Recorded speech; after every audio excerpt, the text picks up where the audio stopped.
This thing all things devours, birds, beasts, trees, flowers, gnaws iron, bites steel, grinds hard stones to meal, slays king, ruins town, and beats high mountain down. Some of you may recognize this riddle from J.R.R. Tolkien's The Hobbit. Any guesses? It's time. There are many elements of comics that have to do with the artist's portrayal and our perception of time. Exposition, narration, panels, gutters, speech bubbles, motion lines, just to name a few. Today I'll be exploring a few of the ways that time progresses in comics, drawing examples from Teen Titans Volumes 0 and 1 by Brett Booth, Norm Ratmond, and Scott Lobdell. In order to get a sense for when you are in time, it sometimes helps to have an idea about where you are in space. Lucky for us, many comic book artists provide just that information, sometimes in nifty little boxes like these yellow ones here. The uppermost box gives us a locale that should be pretty familiar. It provides context for the entire scene, and it allows the artist to take a step further, adding his own fictional tower to the bustling city. Now that we have an idea about our whereabouts, we can take a closer look at the image itself. Notice the position of the sun. Obscured almost completely by fluffy pink clouds and hanging low in the sky, we can safely assume that it is either rising or setting. Since the preceding scene took place at night, this is most likely a sunrise. Thanks to our Sherlock-esque powers of deduction, we now have a time and place from which our new story can begin. So when the scene changes abruptly with only vague information about the location, we aren't completely lost. We can assume that this scene takes place at nearly the same instant as the panel before, but in a lab half a world away, which explains the shift from day to night. Another important tool that authors can use to aid in our perception of time is narration. Narration can sometimes act like the previously on segment you watch before the opening credits of a television show.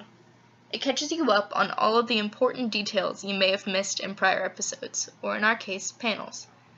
In this example, we see the parents of our protagonist Tim huddled and frightened in their bedroom, followed immediately by an image of Tim sporting a suit instead of his hoodie, sitting in a rather poorly lit room.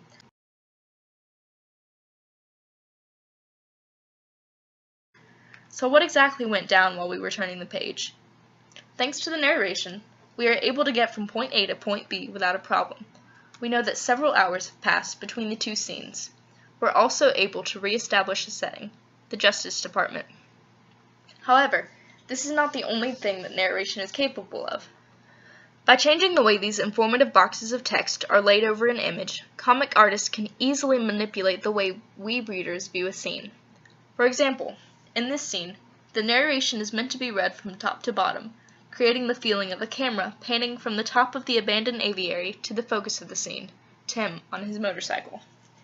The movement of our mind cameras down the page adds a new element to the image, time.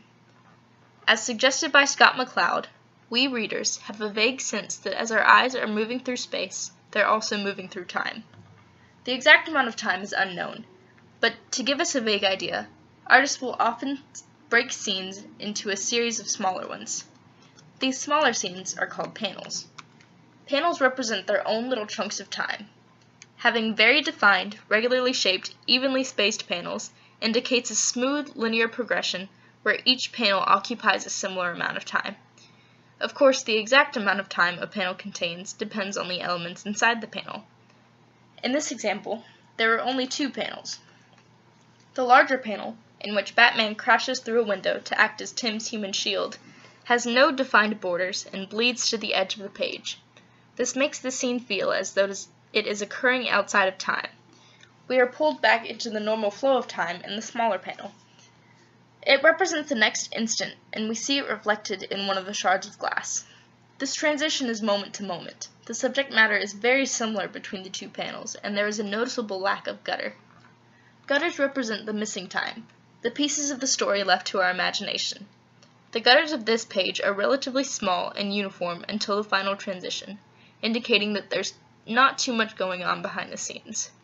Tim and his father are simply having a chat in the living room, moving small distances around the room as they speak. The final transition, however, is larger by comparison and involves more guesswork. It encompasses Tim getting into bed and any time he may have spent lying there before we resume observing him.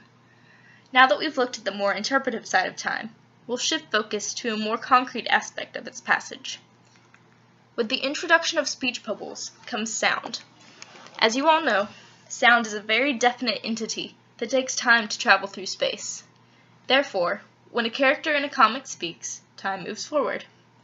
We get a good sense of how much time actually passes as we read the comic. The shape of the bubbles themselves provide more clues as to how the author intended the speech to be read. The narrowing of the bubbles around Batman's speech indicates a slight separation between the lines contained in each of the sections. Our mind interprets that as a pause, adding silence to the scene where necessary. Movement is similar in the fact that it, too, requires a relatively fixed amount of time to occur. It is often depicted with lines in the direction of movement.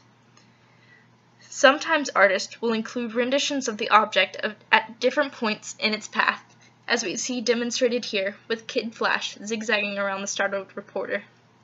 We judge the speed of the movement by the urgency and intensity of the lines. In conclusion, the passage of time in comic books is laid out in a general way by the author's use of gutters and panels. It is given more structure by the exposition, narration, speech, and motion within the panels themselves, but it is ultimately based on the interpretation of the reader.